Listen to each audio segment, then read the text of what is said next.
2014, 5 Finnish men entered the Plura Cave system in the Plura Valley, Norway. Over several horrifying hours, only 3 resurfaced. The remaining 2 were left to fight for their lives in the dark underwater cave. Descending to a depth of 130 meters, they had no idea of the deadly danger awaiting them. At the Faculty of Truth, we will break down the events of that tragic day, known as the Plura Cave Diving Tragedy. Plura, the deepest cave system in Norway and Northern Europe, attracts cave divers who enjoy exploring. It's a popular destination, but not all underwater routes are safe or well explored. Despite its risks, Plura is accessible year-round.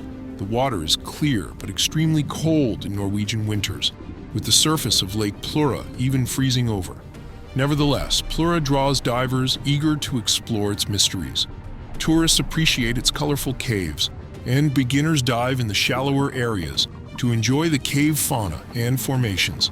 However, well-trained and curious divers venture into the narrow, dark, and freezing passages, facing tight spaces and irregular surfaces that can cause entrapment.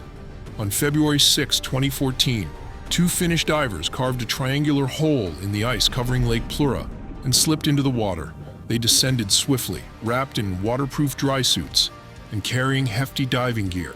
After 2 hours, 3 more men joined them, heading towards Steinugelflaget. Before the dive, the Finnish men gathered at the Ohamo mine west of Helsinki to plan.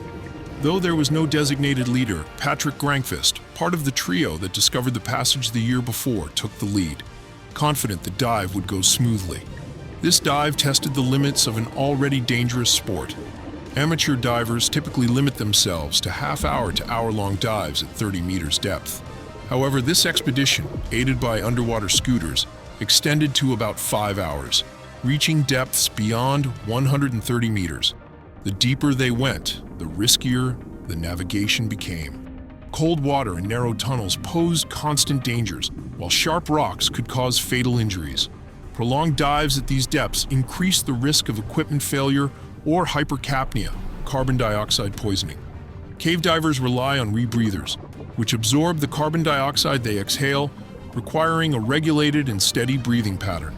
Failure to do so can lead to dangerous levels of carbon dioxide, causing confusion and disorientation.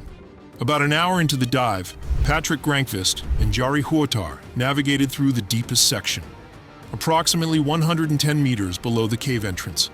Patrick noticed his friend was missing, and upon returning, found Jari entangled in a cord connected to his gear. It is believed Jari turned into a wrong passage, realized his mistake, and began pushing himself out but got entangled.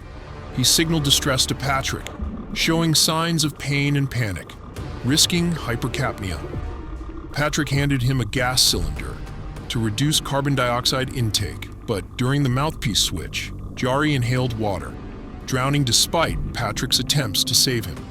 Fearful for his own life, Patrick slowed his breathing to avoid hypercapnia. Unable to free Jari, Patrick proceeded to Steinugelflaget, facing decompression sickness, also known as the bends, which occurs when ascending too quickly, causing nitrogen bubbles to form in the bloodstream. Symptoms include pain, dizziness, fatigue, and severe cases of neurological or cardiovascular issues. Having spent an extra half hour at 110 meters, Patrick faced hours of decompression stops before safely surfacing. The thought of resurfacing without Jari's body filled him with dread, especially knowing the second team would soon encounter the scene. Visa Ranin, leading the second team, was the first to find Jari Huotar's body. He chose to press forward, losing additional time and increasing his decompression stops. After surfacing, Visa felt intense pain from decompression sickness. The fourth diver, Jari Usumaki, panicked upon finding the body, overloading his rebreather with carbon dioxide and drowned just 20 meters from Huotar. The fifth diver, Kai Kinen, tried to help but couldn't free Jari. Kai decided to retrace his route and surfaced after almost 11 hours, breaking through a thin layer of ice. All 3 survivors ended up in the hospital with decompression sickness. Local authorities collected their statements and initiated a complicated rescue plan. 2 weeks later, a rescue diver from the UK named Rick Stanton and 2 others prepared for a rescue mission, but concluded that recovering Jari Huotar's body was too risky. Norwegian police called off the recovery. Determined to honor the unspoken rule in diving that no diver is left behind, Patrick Grankvist promised Jari Hotar's wife he would find a way to recover the bodies. Patrick and his companions, including another diver named Pakarinen, planned a secret recovery mission. Confident from their previous dives, they aimed to avoid underwater panic and prevent another tragedy. On March 22, 2014, a team of 27 divers gathered at Plura. 2 support teams operated in the shallower cave areas, while Grankvist, Pakarinen, and Kainen descended to recover the bodies. Visa Rannan, recovering from a spinal injury due to decompression sickness, managed the surface operations. After descending about 85 meters, Kanan returned, not in the right frame of mind. Pakarinen and Grankvist continued, passing the bodies of Jari Usumaki and Jari Hotar.